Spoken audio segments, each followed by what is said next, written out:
Good morning, everyone. Welcome to Straight Talk on Social Media. This is Ian Desher, Digital Marketing Specialist from Pivot Group, talking to you on this second Friday in September. I hope you're all doing well. Reminder that you can put in questions into the sidebar on your GoToWebinar control panel if you'd like to ask anything. Today we're going to be talking about what's social about video, but first let's look at a few news items. First of all, Apple has finally shut down its Ping network. Ping was the social network that Apple tried to sort of start up based around iTunes. It was hoped that people would, share their music recommendations with friends, and in fact, it just really was not used very much, and people weren't very interested, and so Ping has been shut down. So. Another one bites the dust, I suppose, is the lesson there. Anyway, just something to know about. Mark Zuckerberg gave, I think it was his first major interview since Facebook went public, and actually his interview appearance did help Facebook stock, give it a little boost. One of the things that he mentioned, among many things, but he mentioned that Facebook was starting to really start looking more closely at social search and possibly starting to get into the search engine business. He said something offhandedly like, we're handling 1 billion searches every day, and frankly, we're not even trying. So sort of laying down the gauntlet there. One of the articles that I read about his statement had this image, which I just thought was hilarious. The idea here is that this is Facebook, the tiger on top, jumping onto Google, the unsuspecting tiger beneath. And so, the article was sort of speculating on what this could mean if Facebook really gets serious about doing social search. It could, maybe be a real competitor to Google. So, anyway, interesting news there, and obviously we'll keep you updated on that. Twitter was just recently forced to hand over the tweets of an Occupy protester. Basically, this man may have tweeted certain things that were involved in a court case and would be damaging to his case and good for the prosecution. And the judge in the case said to Twitter, finally said to them, look, if you don't hand these over, I'm going to fine you. And after that threat, Twitter did go ahead and hand over this man's tweets. So it's really fascinating because it shows at least one early instance where the sort of freedom of speech and the information that people or that the social networks have, showing how much that might be able to be used by courts. So it looks like, at least in this first case here, a social network is in fact finally being willing to hand over information that was posted on it. So anyway, just interesting in terms of issues around free speech and civil rights and that sort of thing. A fun thing for your Friday, just to add to your Friday fun. Google has, they have a lot of instant calculations and things like that they do when you type something into a Google bar. So if you type in 3 + 3, it's going to tell you it's 6. But one of the things they've just added is to help you find the bacon number. Now, a bacon number, for those of you who don't know, somebody came up with a concept, I think it was back in the 90s, of this 6 degrees of Kevin Bacon idea, the thought being that any actor who's ever been in any movie can be attached to Kevin Bacon by at least 6 degrees or fewer. So Google has now added in this calculation that you can do automatically. So I Googled bacon number Charlie Chaplin, thinking, oh, maybe that will at least get me a few degrees away because, Charlie Chaplin it was a while back, and Kevin Bacon's obviously a current actor. No, low bacon number, only 2. And then it shows you the connection. And basically, Google's executives were saying, well, we did this not only to let people have some fun, but also because it is showing off, Google's the power of Google's, search and the ability to process information in such a way, in this way connecting various actors to get a low number. So anyway, just a fun thing you can go and waste 5 minutes on later on today. So now the focus, straight talk on what's social about video. What I'd like to do here, I'm going to talk about a few different a few different video sites out there, talk about some of the benefits of doing video, some ideas for video content, and then some things to remember. I think that's the order I've got everything in here. So first of all, just what's out there in terms of video. Let's talk about a few services. Well, obviously YouTube is out there, and some of the main things that you want to know about YouTube is that, of course, it's Google. Google owns YouTube, and so it has all of the ability in terms of search and the breadth in terms of audience that you would expect from something that Google owns. And of course, it means that Google pushes YouTube videos into its search results pretty regularly. It's the second most used search engine out there. Now, you don't think of YouTube as a search engine because truly it's not. But the fact is that when people go to search for something online, the second place they go is YouTube. The first place they go, of course, is Google. So people really are using YouTube to find out about all kinds of different things. And it's part of most people's vocabulary. So again, the idea of this breadth, YouTube is one of those words that has become its own verb, right? Like, I Googled so-and-so.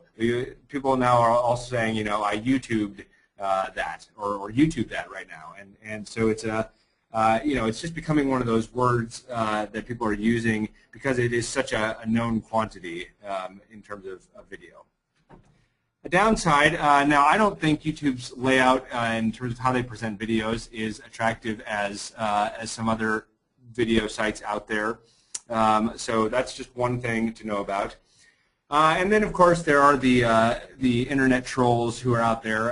YouTube video comments are notorious for having all kinds of people saying all kinds of awful things. You saw in a webinar that I gave a couple weeks ago, if you were with us, that YouTube is trying to make people identify themselves using their real identity in order to hopefully reduce some of the trolls that are out there. But still, that is one thing to know about. YouTube is particularly known for that problem. Second, Vimeo. So Vimeo is another popular video service. It comes with a coolness factor that I think YouTube doesn't, and that's just by virtue of the fact that it's not Google, and that that people associate YouTube, I think, with sort of the behemoth that is Google, and so Vimeo gets to be a little cooler because of that. I do think Vimeo does a better job of sort of laying out video, and just the overall look of Vimeo videos I think is better done than YouTube is, and that's just an opinion, but I do think it makes a difference when you're like embedding one onto your site. And it's the second most popular American user-generated video site. Now that's a lot of qualifications to that number, but for video sites where people are actually uploading the content, it's people who are just adding their own videos and that sort of thing, as opposed to something like Netflix, where Netflix is obviously adding those videos and you can't upload your own. So for user-generated video sites in the United States, it is the second most popular, and so it does have quite a large audience. And downsides, well, it's not YouTube, with all that means for audience, right? I mean, it's and also for the ability to do searching. So so that's one thing to know. I mean, it's just never going to be as big as YouTube is. And third, I want to talk about Facebook in terms of video and its video ability. So first of all, and this I think is the biggest thing, everything is archived and attached to your account. So when you upload a video directly through Facebook, then that's always going to be a part of your account. Now, if you link to a YouTube video or a Vimeo video, that's always going to be there on your timeline somewhere. But the videos that you actually upload to Facebook directly will then be in your photos and videos directory within your account, so they're much easier for people to find. There's the ability to tag in videos, so tagging your connections, whether those are business or professional connections. You know, the ability to tag people in videos is something that you can't do in other places, and so that's important. And it puts your video within this social network that is Facebook, so that it does have that ability to be cross-referenced by multiple people, and people can continue to, you know, add to it. The comments, you know, on videos on Facebook tend to be less trollish because people are representing their real selves. So, so that's another benefit of it. Downside, one of the big downsides I think with Facebook is the limit on video length. They limit it to 20 minutes. Now that's, you know, in general, and we'll talk about this a little more, in general you're not going to want videos to be longer than that. However, when you're posting something like, say, a 30-minute webinar, it does mean you have to figure out a different way to do it. And then search results, you know, at least for now, until Facebook becomes its own social search engine, you know, you're not going to find videos a lot by searching on Facebook, and also Google is not going to put Facebook video results anywhere near the top either. So it's going to, you know, your videos on Facebook are not easy to find if people are not looking for them within Facebook. So let's talk about some of the benefits of video, particularly from a social media sort of slant. First of all, they're very shareable, and you know, and I don't just mean that they're easy to link on your Facebook page or your Twitter page or your Google Plus page or Pinterest or wherever. It is, you know, they are very shareable in all of those ways. However, what I also mean is people like sharing videos. You know, people enjoy passing videos around because video tends to be more interesting, more entertaining than images or just words.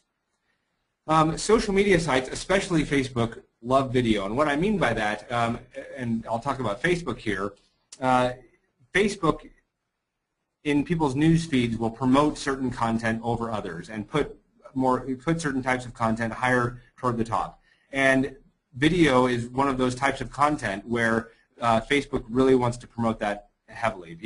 Facebook really likes it when people upload unique video content, and so that's going to score highly and be seen by more people than just either an image you upload or just text. An interesting point, I think, is that words don't go viral and images don't have a lot of staying power. And of course, the takeaway of this one is that videos do go viral. You know, words don't really, you know, people, yes, pass around quotes from time to time, but you don't hear about, you know, a statement going viral in the same way that that videos do. And images, you know, certainly can be popular and be passed around, and we've all seen, you know, these internet meme images that go around and make us all laugh, but they have a very short shelf life. So they sort of get passed around, people see them, and then they're gone. Whereas viral videos are the sorts of things where, you know, 2 and 3 years later you're saying, oh, I remember that video, let me go find it on YouTube, or have you seen this video yet? It's really, really funny. So video does have that power. You have the ability to create revenue with videos. So I used YouTube long enough that YouTube finally said to me, and this was just as an individual, YouTube finally said to me, now we're going to let you monetize your videos, which meant that I could, so long as the video was something that I owned all the copyright for, I wasn't using somebody else's music or images or whatever, then I could go ahead and have ads shown on my video. Now, that's a judgment call, obviously. You may not want ads to be shown on your videos. But if you're looking for a way to monetize certain things, then this is a way to do it.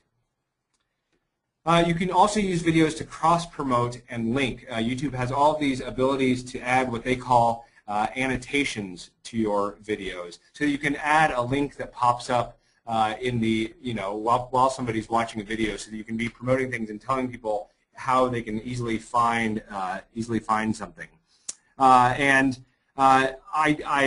actually had never tried annotations until I was preparing for this webinar, because I wanted to see just, you know, how hard is it, how easy is it, and it's really not that hard. YouTube really does make it very easy to add in links to your videos. Now, this is not something that Facebook is doing with their videos, for instance. And I don't think Vimeo is doing it yet, though I'm not actually sure about that. But YouTube definitely is. So if you're using YouTube, just know that you can add in links back to your website, things like that, so that people can find you easily. And videos come with trackable numbers.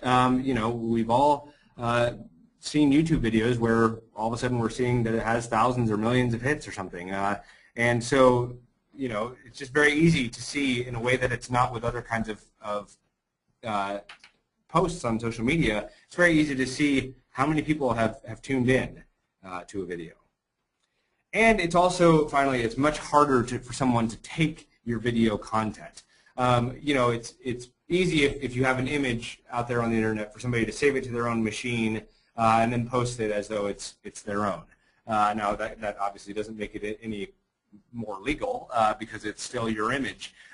However, video is harder for somebody to take and grab and get for their own. Now, there are ways to do it, and you know, so it is possible, but it is much harder. So it is a format that is safer in terms of protecting your copyrights and things like that. So let's talk about some ideas for video content. Because you might be thinking to yourself, well, okay, this all sounds great, but how do I really get into doing video, particularly when, you know, I don't necessarily have a huge budget to do video or any budget to do video. So one idea is instructions and how-tos.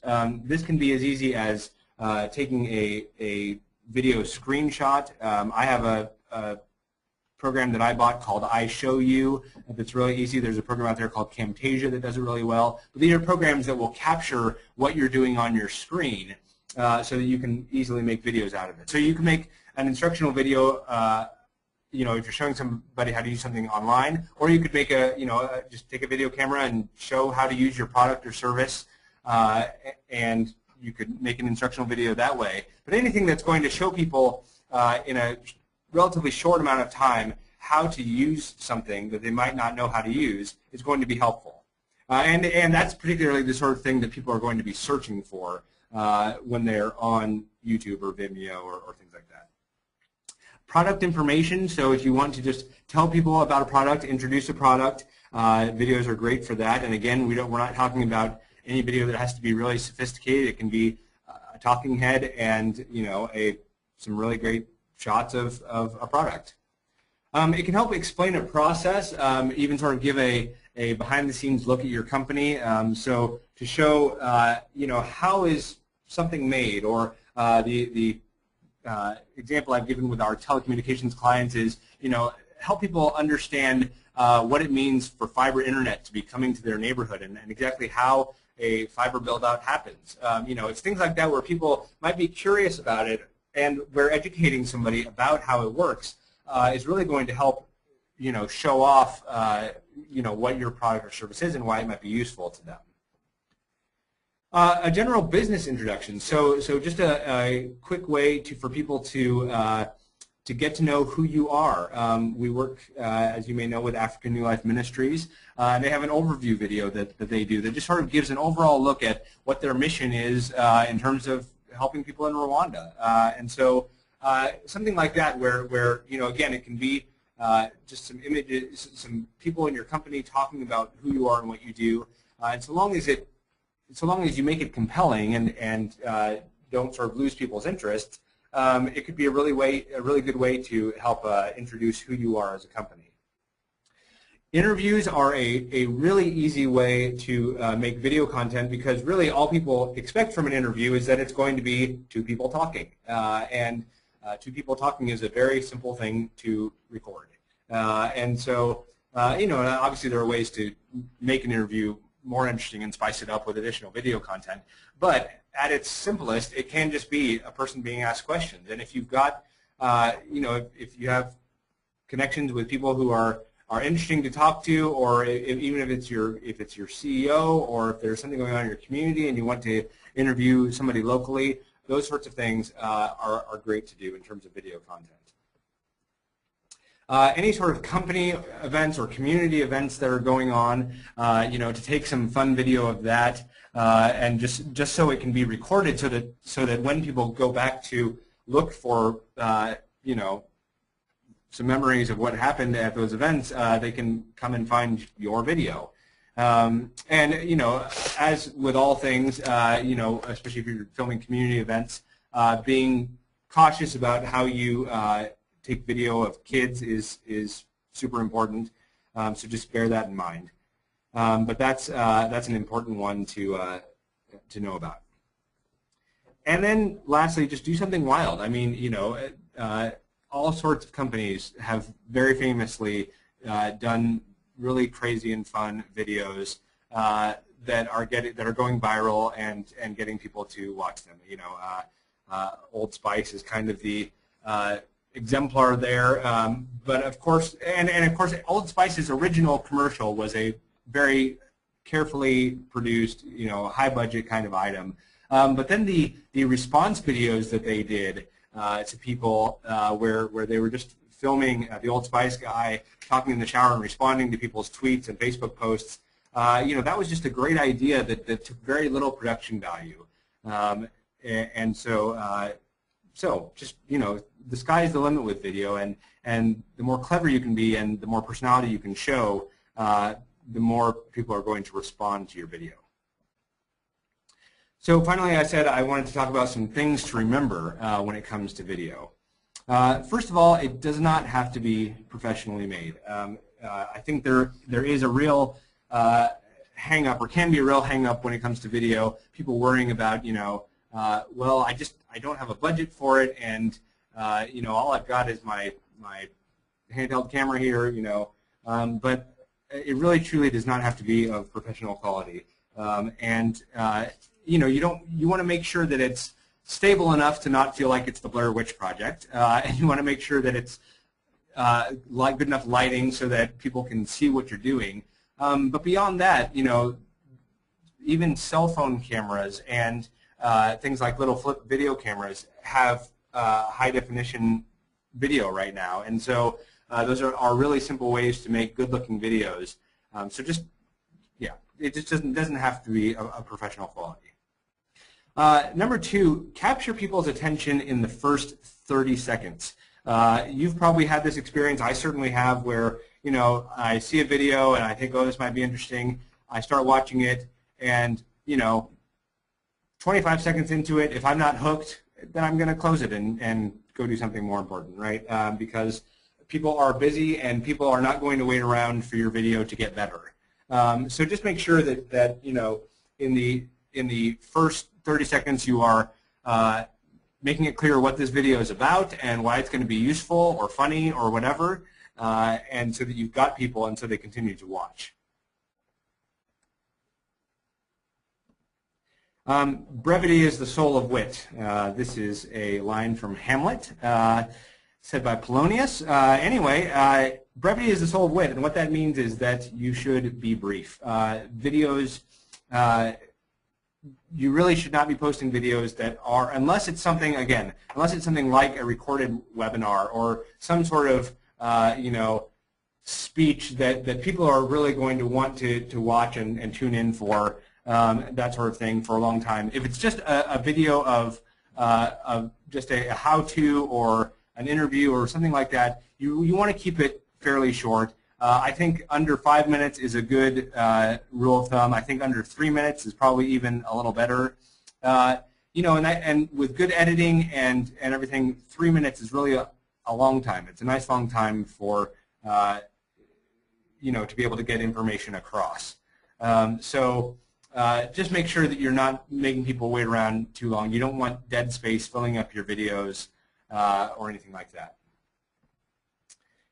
Consider cross-posting videos, particularly with Facebook. And what I mean by this is I would always recommend that your first video channel is either YouTube or Vimeo, because I think that those two services are so big and so well known that that's where you're going to get the most bang for your buck out of your videos. However, and I'll use Pivot as an example, when I take our webinars and I put them online, put the videos online, I put them on YouTube, but I also do put them on Facebook directly through, uploading them through our Facebook account, even though that is posting them twice, and it takes a little longer. The reason I do that is that there is that archive of videos in our Facebook account. So it's really easy to say to people, oh, just go to our Facebook page and go into the videos section, and there you can find all the videos that Pivot has done. And it's a really handy way for people to find it and then be still within our social network. So I make sure that they're in both places. So that's just something for you to think about. Make sure that once you have a video, you are sharing it on all of your channels in order to get a big splash. So make sure that once you make a video, you've posted that video on your Facebook page, you have tweeted about it, you've posted it to your Pinterest page. Just make sure that insofar as is possible, you make sure that everyone knows about that video. And it doesn't hurt, I think, to post about it a couple times, maybe not day after day, but maybe a few days separated, just in case people miss it. But do make sure that gets out there and seen. And related to that, number 6 here is asking others to share your video is totally okay. I think that is something that companies may be a little hesitant to do, but people really don't mind being asked to share videos, and the worst that can happen is people will say, or people just won't do it. But you don't get a lot of negative feedback. I've never seen a company get a lot of negative feedback from asking people to share a video with others, unless there's something objectionable about the content, right? So by all means, say, when you post it, say, please share this with other people. Please retweet this if you're tweeting out the video, that sort of thing. And the final thing to remember is make sure you assign your keywords appropriately, and this, of course, is important, particularly with YouTube and Vimeo. Making sure that you have put in good tags for your video and have categorized it well is going to help people who are just on those services doing random searches find your content better. So make sure that you're tagging things appropriately. Don't tag Britney Spears if she's not in your video, but just make sure that you do that, and that will help your video be seen more. So that's what I have. There are a handful of questions here, and so let me just see if I can handle those here. First of all, how do I maximize exposure of my videos in search engines? I think actually what I just talked about in terms of assigning keywords appropriately, I think that is going to help most of all. Your YouTube channel or your Vimeo channel is very similar to your website in terms of how Google is going to look at it and analyze it for search results. So if you have regular videos appearing on your YouTube channel and you have customized your YouTube channel and added a description of your company and that sort of thing, and it really, essentially if it looks like somebody lives there, right? If it looks like people are actually keeping up this YouTube channel, that's going to be a way to help your videos appear higher in search engine results because Google is going to take you more seriously as a producer of video. Another question, do you recommend embedding links to video in press releases and it says to maximize SEO? So a couple things around that.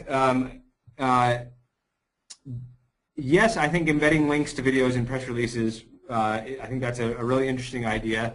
Obviously, it helps you out in terms of if somebody else posts your press release on their website and then they include a link to your video, obviously that's going to help you out in terms of audience. And it will help your search results a bit because the more your video is seen, obviously the higher Google is going to rank it and the higher it's going to appear in search results.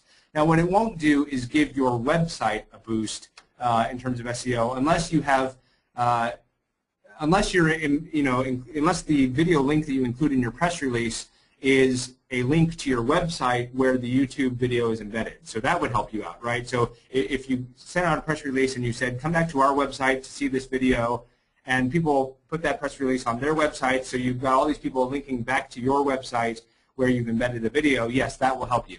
However, if you have a YouTube link in a press release, so that's taking people over to YouTube, it will help you because more people will see the video, and so that will help with search rankings, but it won't help your website with search rankings, if that makes sense.